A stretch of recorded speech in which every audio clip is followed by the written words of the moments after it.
dari berita, saudara. Nah, jadi di berita itu, saudara ya, seorang pria tua berumur 67 tahun, saudara. Kejadiannya itu di Bolivia. Jadi bukan di Indonesia, tapi ini pria bikin heboh seluruh dunia. Saya nggak tahu saudara ada baca beritanya apa enggak ya. Orang ini dicari-cari polisi, saudara, sampai beritanya sampai ke seluruh dunia. Jadi ini orang gelandangan, terus dia suka mabok, saudara ya. Nah, terus dia dicari sama polisi gara-gara, saudara, dia tuh rupanya dulu hidupnya dia tuh pernah menikah, punya keluarga baik-baik, punya istri, punya anak gitu ya. Terus karena ada budaya yang salah, yaitu suka mabuk, jadi waktu itu dia ada salah pakai uang orang gitu ya. Nah, terus akhirnya dia kabur, saudara, gitu kan. Jadi akhirnya ditinggalin istri sama anaknya karena dicari gitu kan, saudara ya. Nah, akhirnya jadi gelandangan lah dia gitu kan. Dan rupanya, saudara, istrinya ini dapat warisan dari keluarga mereka, dan warisan itu sangat besar sekali, saudara. Saudara lihat ya, ini orang, istrinya meninggal itu, dia nggak benci rupanya sama suaminya, saudara ya. Dan dia wariskan kekayaan buat suaminya. Saudara lihat ini berapa, saudara? Nolnya banyak banget, saudara. 727 miliar, saudara. Tiba-tiba seorang gelandangan jadi miliarder, saudara. Kebayang nggak sih? Miliarder, ya, miliarder 727 miliar, saudara. Wow. Nah, saudara, ini sampai saudara semua surat kabar di Bolivia memuat berita ini, termasuk Indonesia ikut-ikutan, saudara. Kenapa? Karena pria ini menghilang, saudara. Benar-benar menghilang, dicari polisi nggak ada. Dia takut ditangkap polisi, ditangkap karena mabok. Padahal polisinya cari dia mau kasih warisan. Benar ya, saudara ya. Benar banget. Nah, coba gambar berikutnya. Kemudian, saudara, di akhir beritanya kasih tahu bahwa sungguh kasihan gitu ya. Dia nggak tahu bahwa dia sekaya itu, tapi dia mau melarat sampai mati. Kasihan sekali, saudara ya. Benar-benar ya, dan ini kisah nyata. Nah, dari kisah nyata ini, saudara, sebenarnya kalau dikaitin sama kita, saudara ya, sebenarnya banyak sekali terjadi ini dalam gereja Tuhan. Sebenarnya kita semua, kita adalah anak Tuhan. Amin. Amin, saudara. Kita semua punya berkat. Kemarin kita waktu terakhir saya bicara, saya share sama saudara, kita punya semua berkat rohani dalam sorga. Amin. Amin. Dan dari rohani Tuhan membawa itu kepada jasmani. Amin, saudara ya. Nah, sayang sekali pria ini tidak mengerti betapa kayanya warisan yang dia dapat. Benar, saudara? Nah, sama dengan di dalam gereja, Tuhan memberikan segala berkat buat kita. Amin, saudara ya. Tapi gak banyak anak Tuhan yang mengerti betapa kayanya warisan yang Tuhan berikan waktu kita ada dalam Tuhan. Dan kemudian banyak lagi. Nah, ini saya mau cerita, saudara, kenapa saya mau cerita soal ini? Karena saya melihat banyak sekali anak Tuhan waktu mereka down, ya, waktu mereka punya masalah, kemudian mereka menghilang dari gereja, menghilang dari komunitas, di chat nggak dibalas, hilang orangnya. Saudara ngalamin nggak banyak kayak gitu? Banyak orang down kemudian menghilang. Ya, saudara, sama nggak kayak gelandangan ini? Saya kasih tahu sama saudara, buat saudara semua di sini. Kalau saudara down, kalau saudara punya masalah, justru saudara harus cari komunitas. Karena the power of community, kuasa komunitas yang ada di tempat ini akan membantu untuk mengangkat saudara. Kalau saudara bertahan dengan downnya saudara, karena kita tinggal di bumi, saudara, gravitasi bumi akan membawa saudara ke bawah. Benar nggak? Semakin saudara bertahan dengan down saudara seorang diri, semakin bumi akan menarik saudara ke bawah. Tetapi waktu saudara mengulurkan tangan, saudara bilang, Tuhan, saya butuh engkau, Tuhan, saya butuh komunitas. Saudara cari orang-orang dalam komunitas, saudara bisa percaya untuk bantu angkat saudara akan dibantu. Amin, saudara. Ya. Ini bicara tentang warisan. Kita semua punya warisan, amin, saudara. Tadi saya bicara mengenai warisan, saudara. Galatia 4 ayat 5. Ia diutus untuk menebus mereka yang takut kepada hukum Taurat supaya kita diterima sebagai anak. Amin, saudara. Ya, ayat 6. Dan karena kamu adalah anak, amin, saudara,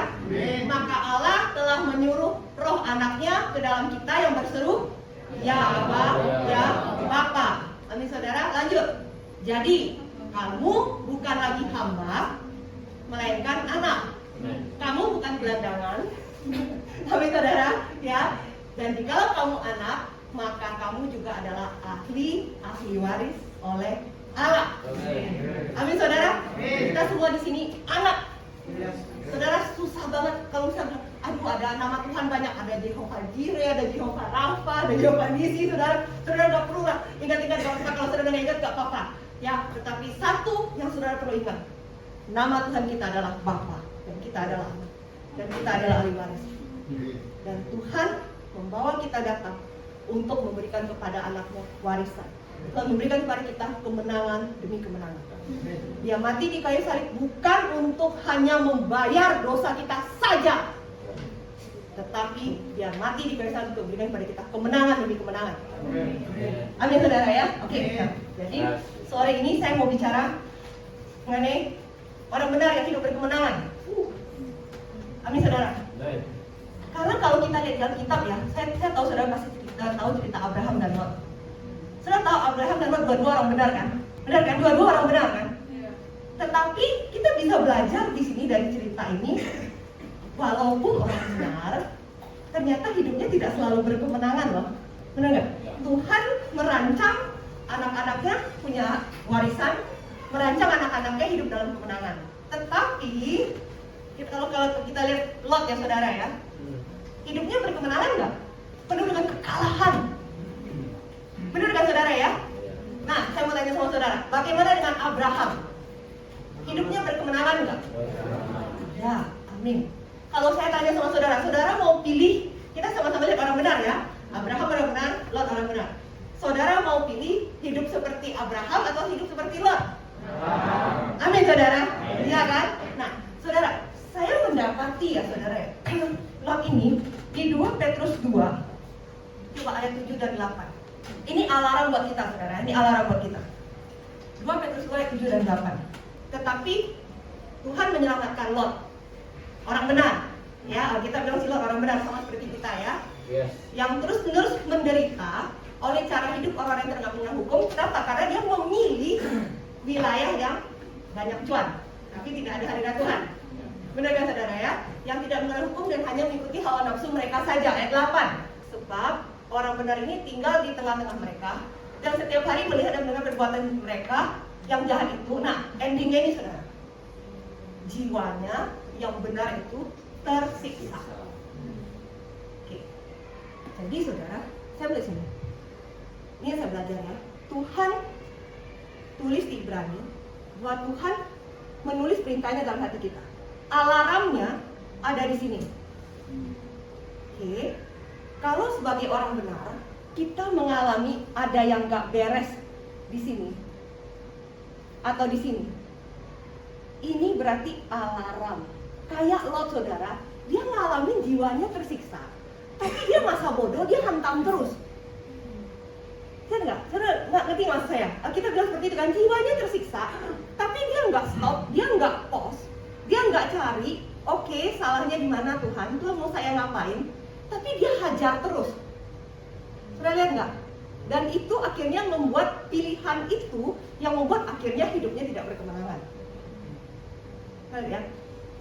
Tuhan kasih alarm buat setiap kita.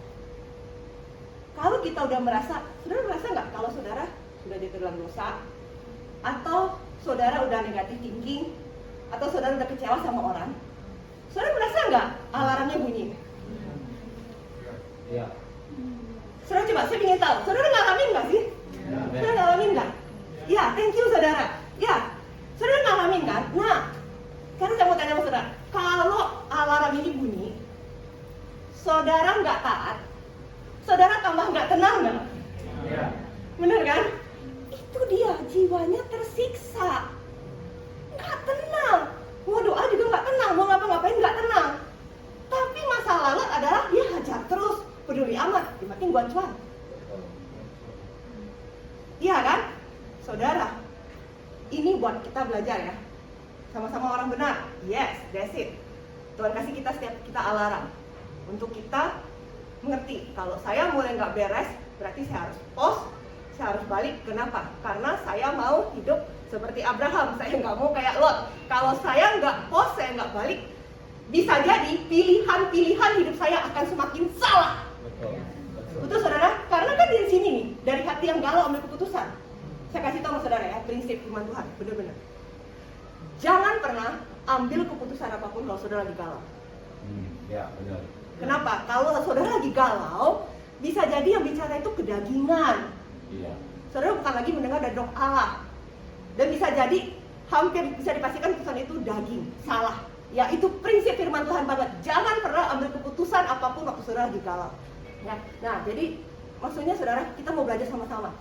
Pause, balik kepada Tuhan, bertobat, saudara salahnya apa, dan kemudian saudara pilih yang benar dalam hadirat Tuhan, bukan lagi galau. Yes. Ya, amin saudara. Ya, oke. Nah, jadi kita belajar bahwa sebagai orang benar kita punya pilihan ya. Mau seperti Abraham, atau seperti Lot. Amin saudara. Nah, jadi saya akan cerita sama saudara. Kita akan baca firman Tuhan sama-sama. Kita akan bicara mengenai Kaleb saudara. Yosua 11 ayat 23. Jadi ini ceritanya setelah Yosua memimpin bangsa Israel perang masuk ke tanah perjanjian. Mereka udah perang gitu saudara ya. Terus mereka masuk menduduki tanah yang Tuhan janjikan sama mereka.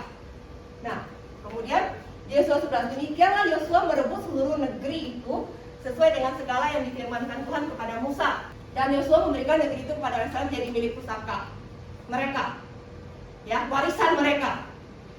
Oke, menurut pembagian suku mereka. Lalu amanlah negeri itu, berhenti dari berperang. Nah, kemudian Yosua 13 ayat 1, setelah Yosua menjadi tua dan lanjut umurnya, berfirmanlah Tuhan kepadanya, engkau telah tua dan lanjut umur, dan dari negeri ini masih banyak sekali yang belum, amat banyak yang belum diduduki. Saudara, ini ada sedikit kontrak. Kalau kita lihat ya, di atas dibilangin negeri itu aman, terus mereka berhenti berperang. Saudara lihat ya, ya saya garisin ya. Oke, dan kemudian di bawah dikatakan mereka udah berhenti berperang, padahal negeri itu masih banyak yang belum diduduki. Ya, saudara, Tuhan kasih, saya udah sharing sama saudara.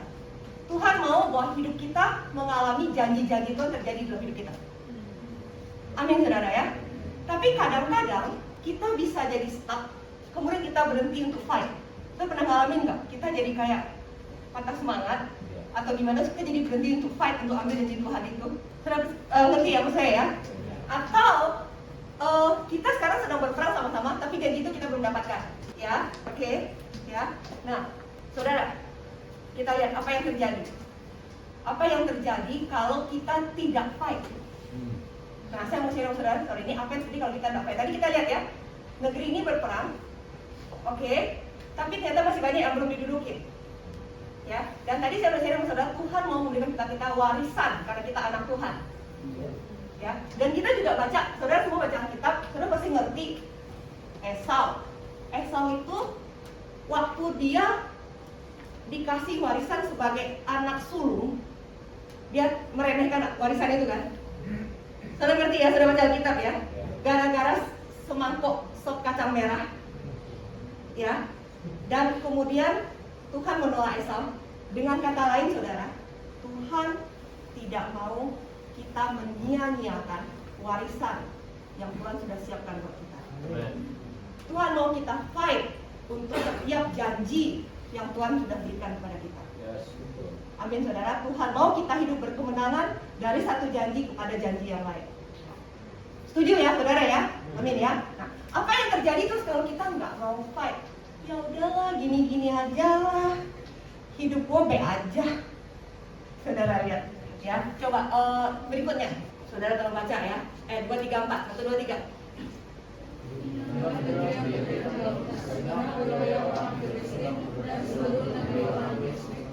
Mulai dari sungai Shikor di sebelah timur Mesir sampai ke daerah Ekron dan ke arah utara. Semuanya itu terhitung tanpa warna. Banyak raja orang di Mesir yang di Gaza, di Asdod, di Askelon, di Gilad, dan di Ekron, dan Ramat. Di sebelah selatan seluruh negeri Lebanon dan Arab, bagian orang Sidon sampai ke Afek,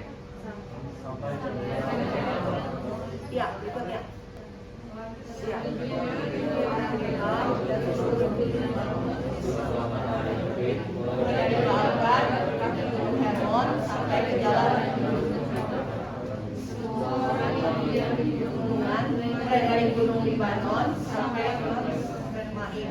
Semua orang Sidon, aku sendiri akan menghalau mereka dari depan orang Israel. Hanya undikanlah dahulu negeri itu di antara orang Israel menjadi milik pusaka mereka, seperti yang kuperintahkan kepadamu. Jadi kita baca. Tuhan suruh undikan ini. Coba lihat ya, saya gambarin hijau ya. Tuhan suruh undikan ini. Berarti itu daerah orang Israel atau bukan? Tuhan suruh undikan berarti dibagi untuk ke suku-suku Israel. Ya, berarti ini termasuk wilayah orang Israel enggak? Iya. Setuju ya? Oke. Tetapi daerah orang Israel ini ternyata didudukin sama orang Filistin, kelihatannya orang Gesur, orang Kanaan, ya, orang Awi, ya. Terlihat ini semua orang Israel bukan ini. Orang Yahudi bukan. Bukan. Ini bangsa-bangsa yang tidak mengenal Allah. Benar ya saudara? Padahal ini daerah harusnya janji Tuhan buat bangsa Israel. Ya, coba berikutnya lagi. Ya, dia tadi orang Gebal segala macam ya saudara ya. Saudara, prinsip firman Tuhan bilang seperti ini. Setiap berkat, setiap wilayah yang Tuhan sediakan buat anak-anak Tuhan, kalau kita tidak ambil, maka wilayah itu akan diduduki oleh musuh. Benar nggak? Termasuk dalam kehidupan kita, saudara. Contoh, Tuhan kasih kepada kita berkat keluarga, berkat mendidik anak. Kalau kita tidak mempraktekkan prinsip firman Tuhan, kalau kita tidak membangun keluarga kita dengan prinsip firman Tuhan, anak-anak kita akan hilang, dibawa oleh dunia. Benar nggak saudara? Ya. Wilayah itu diduduki oleh musuh. Kalau saudara tidak mengelola keuangan saudara seperti prinsip firman Tuhan, dan saudara hidup dengan cara dunia, saya kasih tahu saudara, keuangan saudara akan diduduki oleh musuh. Karena semua wilayah dalam hidup kita yang Tuhan mau berkati kita, kalau tidak kita ambil dengan iman, semua itu akan diduduki oleh musuh. Ini prinsip firman Tuhan saudara. Lewat ini kita belajar prinsip firman Tuhan yang Tuhan ajarkan sama kita. Ya, oke. Nah, saya lanjut ya saudara ya. Jadi saudara, kalau kita nggak mau fight gimana? Ya habislah kita ya, benar saudara ya. Karena wilayah itu akan diduduki oleh musuh, dan kita akan mengalami kekalahan. Jadi saudara, mau nggak mau, suka nggak suka, yang namanya orang Kristen, orang percaya, sudah lahir baru, Tuhan panggil kita untuk fight. That's why Alkitab bilang, bertandinglah dalam pertandingan iman yang benar. Amin saudara? Ya, suka nggak suka, mau nggak mau, saya harus fight ikut Tuhan. Sekali kan itu tegur saya, kamu terlalu apa sih? Terlalu kejam ya ini ya. Saya selalu bilang gini, kalau ikut Tuhan, sekali basah, sekali nyemplung, sekali habis. Benar saudara? Kalau enggak sekalian di luar gitu, dukung segala macam, wancur sekalian gitu. Maksud saya bukan saya mau kasar gitu saudara, tapi maksud saya radikal gitu loh kalau ikut Tuhan gitu loh saudara. Sekalian ikut bener semua firman Tuhan buat saya mau ikut habis-habisan. Daripada tanggung-tanggung jadi sasaran iblis. Kayak gini kan, bener gak saudara? Sekarang sama tanya saudara mau pilih mana? Mau nyemplung basah sekalian atau mau tanggung-tanggung? Nyemplung. Kalau nyemplung berarti semua firman Tuhan itu buat saya. Amin saudara? Kenapa? Karena kalau semua firman Tuhan itu buat saya, berarti semua janji Tuhan juga buat saya. Amin saudara ya? Amin. Nah oke. Sekarang kita lihat firman Tuhan saudara. Yosua 14 ayat 6. Bani Yehuda datang menghadap Yosua di Gilgal. Pada waktu itu berkatalah Kaleb bin Yehuda. Kaleb ini orang Yehuda ya. Oke. Dia datang sama Yosua. Dia bilang, engkau tahu firman yang diucapkan Tuhan kepada Musa, abdi Allah itu tentang aku, dan tentang kau di Kades Barnea. Aku berumur 40 tahun ketika aku disuruh Musa, hamba Tuhan itu dari Kades Barnea untuk mengintai negeri ini. Ya. Nah, Alkitab tulisnya ini saudara, dan aku pulang membawa kabar kepadamu yang sejujur-jujurnya. Tapi saudara, saya permisi sama saudara, saya coret. Kenapa? Karena terjemahannya kurang pas. Di bahasa Inggrisnya tulis gini, and I brought him word again as it was in my heart. Artinya, aku waktu itu bukan membawa kabar kepada yang sejujurnya, aku membawa kepadanya firman word yang sudah ada di hatiku. Kita lihat ya. Oke? Jadi waktu Yosua ketemu Musa itu, Yosua sudah punya firman di hatinya. Artinya apa saudara? Dia sudah punya janji Tuhan yang dia simpan di hatinya. Saya mau tanya sama saudara. Saudara di sini yang dengar firman Tuhan hari ini. Siapa di antara saudara yang punya janji firman Tuhan di hati saudara? Saya mulai, tolong angkat tangan saudara. Thank you. Ya, thank you. Saya melihat semua tangan terangkat. Thank you saudara. Thank you. Ya. Saudara, saya kasih tahu, itu modal. Amin ya, itu modal. Sama seperti Kaleb. Dia sudah punya modal firman Tuhan di hati dia. Dia punya modal janji Tuhan di hatinya. Karena itu baca firman. Benar saudara ya? Kenapa? Karena waktu kita baca firman, disitulah semua janji Tuhan. Ya, oke. Nah, sekarang kita lanjut saudara. Sedang saudara-saudaraku bersama-sama pergi ke sana dengan aku membuat tawar bangsa itu, tetapi aku tetap mengikuti Tuhan Allahku dengan sepenuh hati. Saudara, kenapa dia bisa mengikuti Tuhan Allahnya dengan sepenuh hati? Karena itu saudara. Karena tadi dia udah punya firman, dia udah punya janji di dalam hati dia, dan dia simpan itu sebagai harta karun. Dia simpan janji-janji Tuhan, ya. Dia simpan itu sebagai harta berharga di dalam hatinya. Dia pegang itu, Tuhan, aku pegang janji Tuhan. Karena Tuhan berkata bahwa aku akan memperoleh wilayah. Dia pegang itu di hati. Karena itu, makanya dia bisa ikut Tuhan sepenuh hati. Karena dia melihat kepada janji yang di depan itu. Yes, betul. Ya. Oke, nah saudara lanjut. Nah, pada waktu itu Musa bersumpah, katanya, ini janjinya saudara. Sesungguhnya tanah yang diinjak oleh kakimu itu akan menjadi milik pusakamu dan anak-anakmu sampai selama-lamanya, sebab engkau tetap mengikuti Tuhan Allahku dengan sepenuh hati. Ya, jadi dia dengar Musa kasih tahu, kamu akan dapatin tanah perjanjian itu karena kamu ikut Tuhan. Dia simpan itu saudara.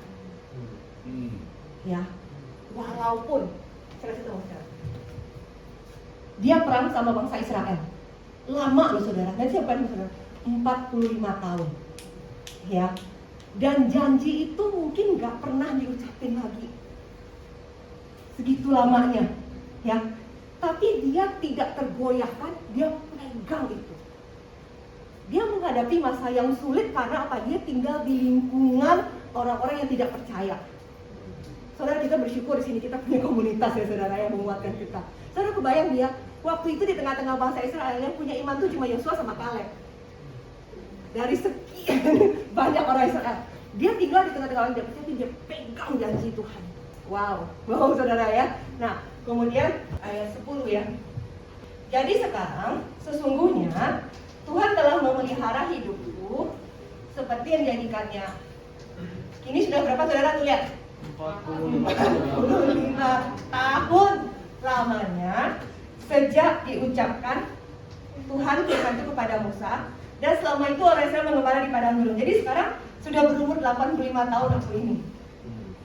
Nah, saudara, untuk Kaleb dia simpan janji Tuhan itu di hati dia. Dan kemudian dia harus menunggu 45 tahun sampai kemudian dia hendak mendapatkan janji Tuhan itu. Saudara kalau dengar ini, aduh lemes. Saya pegang janji Tuhan, saya akan dapatkan pasangan hidup, masa 45 tahun? Misalnya ya saudara ya, saudara dengar, aduh selama itukah untuk dapatkan janji Tuhan? Saudara, saya kasih tahu, kita berbeda. Kita berbeda. Tadi saya udah bilang sama saudara, Kaleb hidup di tengah-tengah bangsa yang tidak percaya.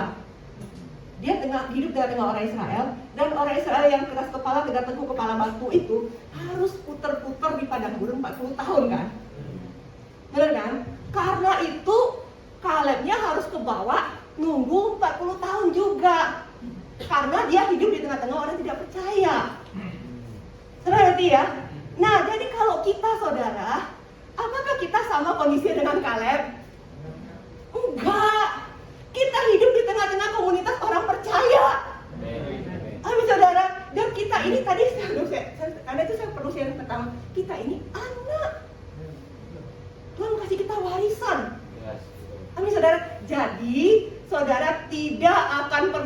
45 tahun. Lega dong saudara ya, yes gitu ya saudara ya. Tidak akan selama itu. Ya, amin saudara. Jadi youth yang mau menikah tidak tunggu selama itu.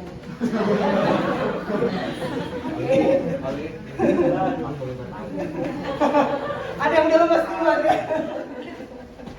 Enggak, kita juga senang kok memberkati kalian kalau kalian menikah dengan orang yang level imannya sama ya, takut akan Tuhan. Amin. Ya, kita juga tunggu kok waktunya.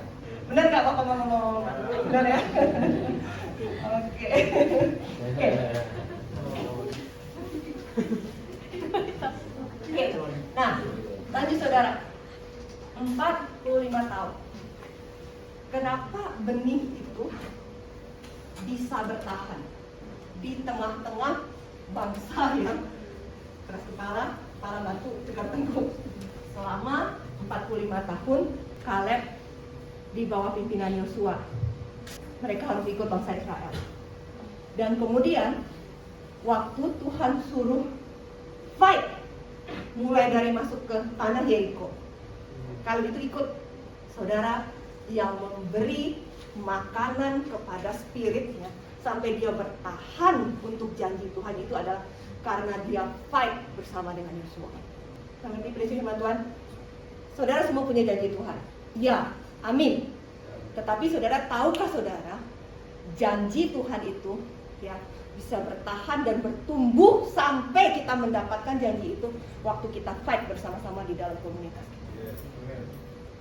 Amin saudara. Waktu kita fight bersama-sama, berjalan sama-sama dalam satu kesatuan di dalam komunitas yang Tuhan kasih kita, waktu itu kita sedang memberi makan kepada spirit kita.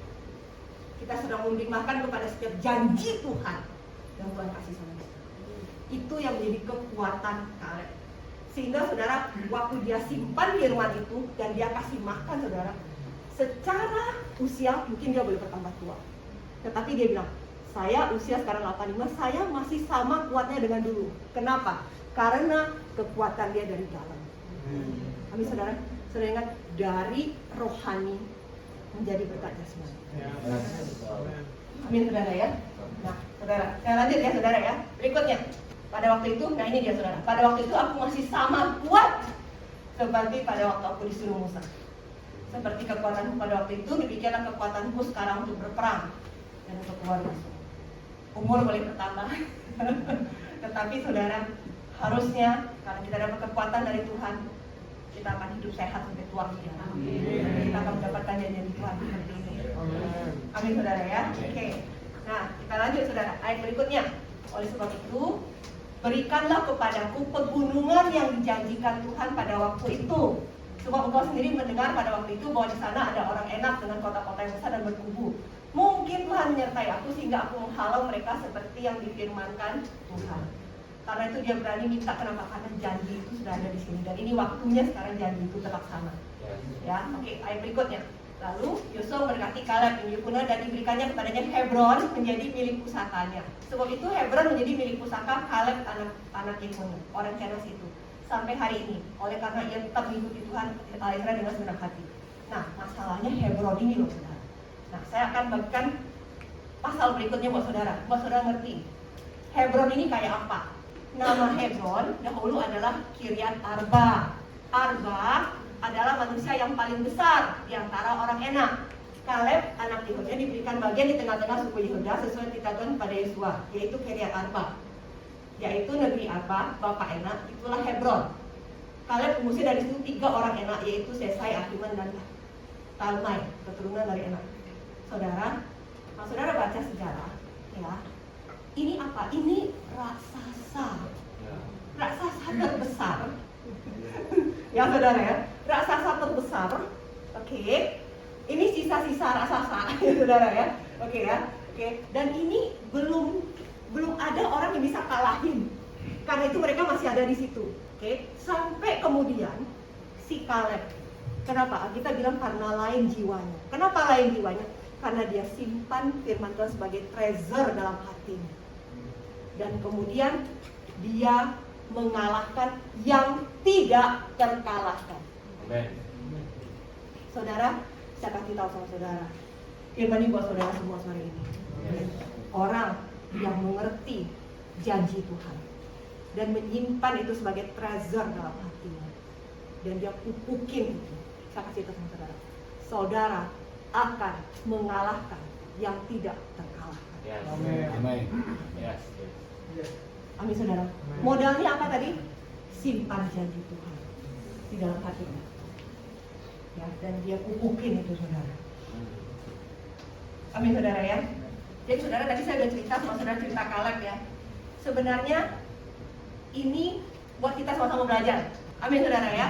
Ya, simpan benih firman Tuhan dalam hatinya, ya terus berperang ya saudara ya.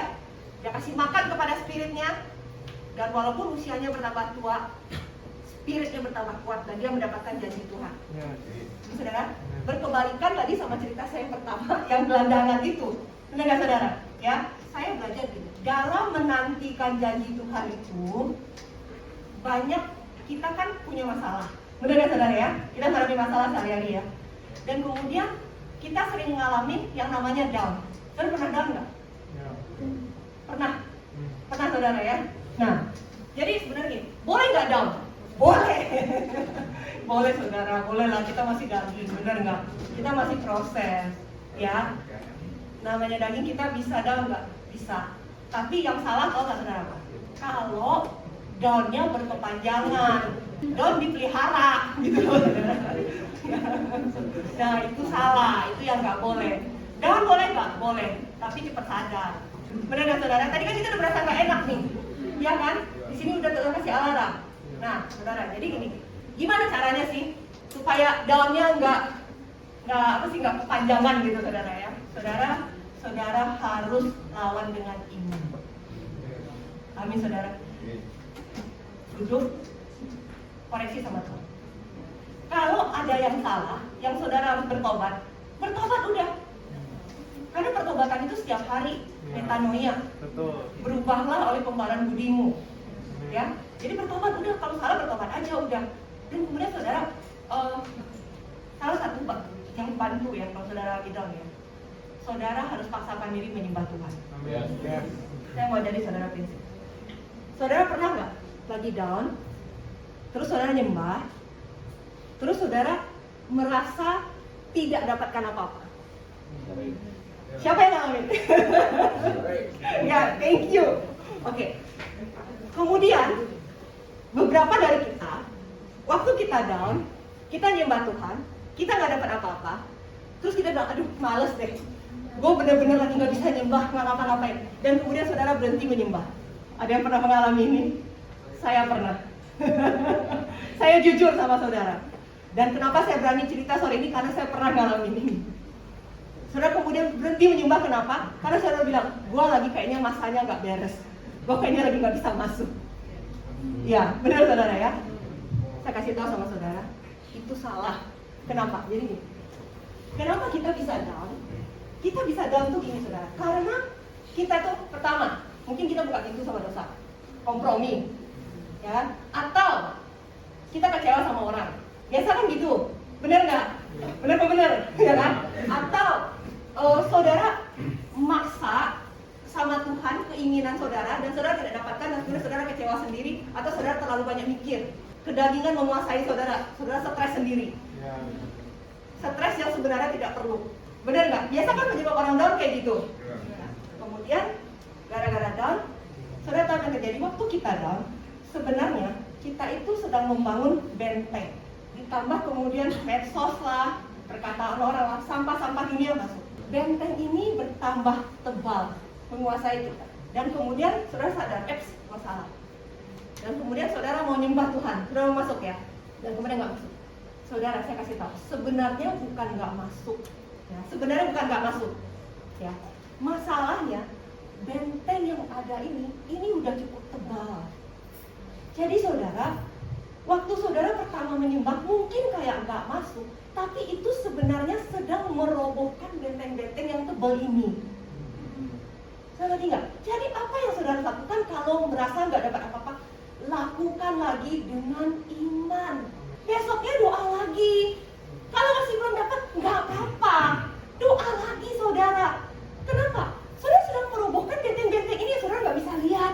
Kita kuasai sama hadirat Tuhan, kita yang butuh. Kenapa? Karena kita butuh untuk benteng-benteng ini dihancurkan, saudara. Jadi jangan stop kalau saudara berdoa dan saudara tidak dapatkan apa-apa. Saudara berdoa sekali, aduh, gak dapat apa-apa.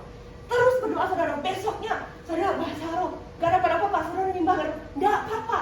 Saudara bisa jadi hari ketiga, atau hari kelima, atau hari keberapa saudara berdoa, tiba-tiba saudara benteng ini runtuh, saudara, dan kemudian saudara nangis.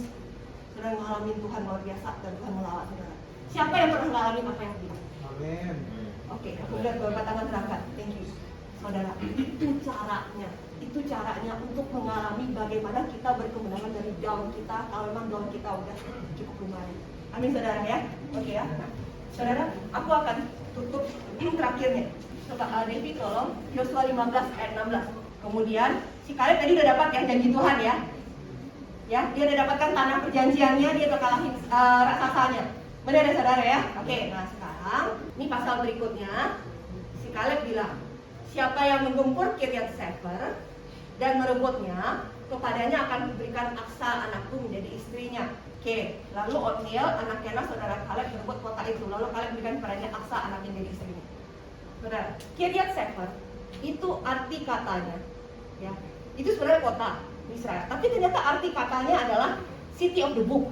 Dan kemudian Aksa itu artinya adalah step, langkah untuk memiliki. Jadi apa maksudnya? Ini yang tadi terjadi pada Kaleb dan ini yang harusnya terjadi pada kita.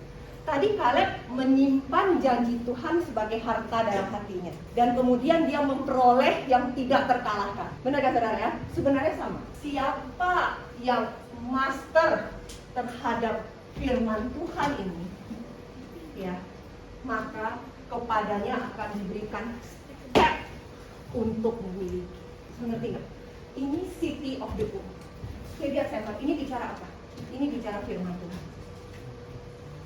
City of the Book. Ngerti nggak saudara? Ini bicara apa? Firman Tuhan. Siapa yang menyimpan firman Tuhan ini, ya, di dalam hatinya, ya, dia makan firman ini, maka Tuhan akan memberikan kepada dia step. Tuhan memberikan kepada dia roh keberanian untuk memperoleh kemenangan. Step for possession. Saudara ngerti nggak maksud saya? Ya, karena ini firman Tuhan bilang, siapa yang menggempur ini, menggempur firman Tuhan ini, maka dia akan mendapatkan langkah kemenangan. Saudara nggak saudara? Lihat aja. Terlalu sulit nggak saudara? Lihat aja. Siapa yang menggempur ini, saudara makan ini dengan sukacita. Saudara makan firman Tuhan ini. Saudara menikmati firman Tuhan ini. Saudara menyimpan janji-janji Tuhan ini dalam hati saudara. Amin saudara. Ya, saudara gempur firman Tuhan ini, maka kepada setiap kita yang menggempur firman Tuhan ini, Tuhan akan memberikan kepada kita step, langkah untuk kemenangan, langkah untuk memiliki. Jadi sebenarnya prinsip yang dilakukan Kaleb dalam hidupnya itu juga yang kemudian terjadi ini, yang dia cerita kepada anaknya ini. Dan kemudian saudara, saya mau tutup dengan satu lagi. Ayat 18, ya. Ketika perempuan itu tiba, dibujuknya suaminya untuk minta ladang pada ayahnya. Maka turunlah perempuan itu dari keledainya. Lalu berkatalah Kaleb kepadanya, ada apa? Anaknya bilang gini sama bapaknya, Pak, tolong dong kasih hadiah. Papa kasih aku tanah, cuma tanahnya gersang, Pak. Nah, aku minta hadiah nih, Pak. Pak, tolong kasih aku mata air juga dong. Lalu diberikannya kepadanya mata air yang di hulu dan mata air yang di hilir. Ya, saudara, saya suka sama anaknya Kaleb. Kenapa? Tadi Kaleb itu dia mengerti janji Tuhan dan dia minta sama Yosua, sini saya yang gempur, saya akan dapatkan. Dia punya fighting spirit kan? Benar gak saudara? Ya. Sekarang saya suka sama anaknya. Anaknya sama, udah dikasih kotak kan tadi, Kiryat Sefer kan? Dia berani minta sama Papa, Papa udah kasih kotak. Siapa di sini saudara yang anaknya saudara kasih hadiah kotak? Gak ada kan saudara kan? Hadiahnya keren kan? Benar gak saudara kan? Tapi saudara, anak ini dia mengerti bahwa dia anak, ya. Dan saudara, dia mengerti mengerti bahwa bapaknya mau dia hidup berkemakmuran. Lihat nggak? Ya, jadi dia bilang, Papa udah kasih aku kota, ya keren sih Pak. Cuma masalahnya kotanya gersang. Aku minta mata air juga ya Pak. Saudara, lihat, dia belajarin dari mana? Dari papanya. Papanya sampai umur 85 masih minta tanah perjanjian. Karena dia mengerti janji Tuhan itu buat dia. Dan saudara, saya belajar. Saudara semua yang sudah berkeluarga di sini, dia juga nggak apa-apa. Saudara mau nggak punya keturunan yang punya iman luar biasa sama Tuhan? Amin saudara. Oke. Saya mau tanya, anak Kaleb belajar dari siapa? Amin. Saudara, saudara kalau mau punya keturunan ilahi yang kuat, saudara harus punya fighting spirit yang kuat. Amin saudara. Kita dulu yang menang. Maka saudara, waktu kita menang, anak kita akan mewarisi iman Tuhan. Amin. Ya saudara, ya, itu saya mau sharing sama saudara. Semoga saudara kita sama-sama belajar sore ini. Tuhan mau kita menang, kita perang sama-sama, kita simpan firman Tuhan. Dan saya percaya saudara, benih rohani ini akan menjadi jasmani dalam hidup kita. Supaya kita mengalami kemenangan. Amin saudara.